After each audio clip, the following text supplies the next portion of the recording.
તો હેલો મિત્રો, કેમ છો? તો સ્વાગત છે તમારું પાર્ટ 2 માં।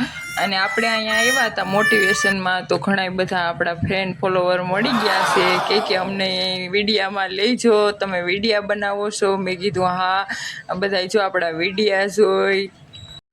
પછી મેં કીધું કે બસ આવો ને આવો સપોર્ટ કરતા રહેજો અને ફોલો કરી દેજો અમારા પેજને।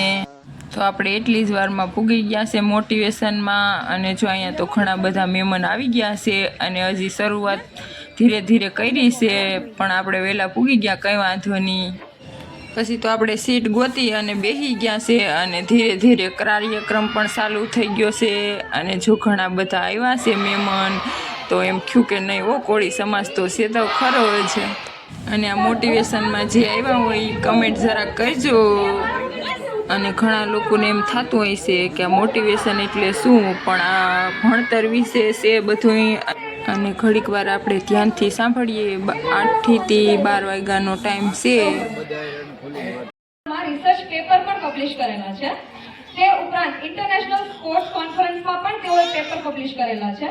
તેમની સફર માત્ર રમતવીર તરીકે નથી, તેમની સફર એથ્લીટ થી એકેડેમિક સુધીની છે।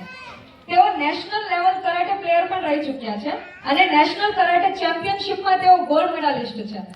તે ઉપરાંત ગુજરાતનું પણ તેઓએ પ્રતિનિધિત્વ કરેલું છે, જેમાં તેઓ ઓલ ઇન્ડિયા ઇન્ટર યુનિવર્સિટી કોમ્પિટિશનમાં 3 વખત પાર્ટિસિપેટ કરીને સ્ટેટ લેવલ કરાટે ચેમ્પિયનશિપમાં તેઓ 1 વખત નહીં, 2 વખત નહીં, 3 વખત નહીં, પરંતુ 8 વખત મેડલ પ્રાપ્ત કરે છે, જેમાંથી 3 ગોલ્ડ મેડલ અને 5 બ્રોન્ઝ મેડલ છે।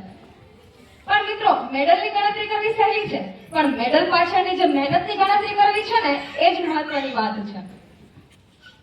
આ બધાની પાછળ એમની કેટલી વહેલી સવાર હશે। જો તમને વિડીયો ગમે તો પેજને ફોલો કરી દેજો। તો મળીએ નવા વ્લોગમાં।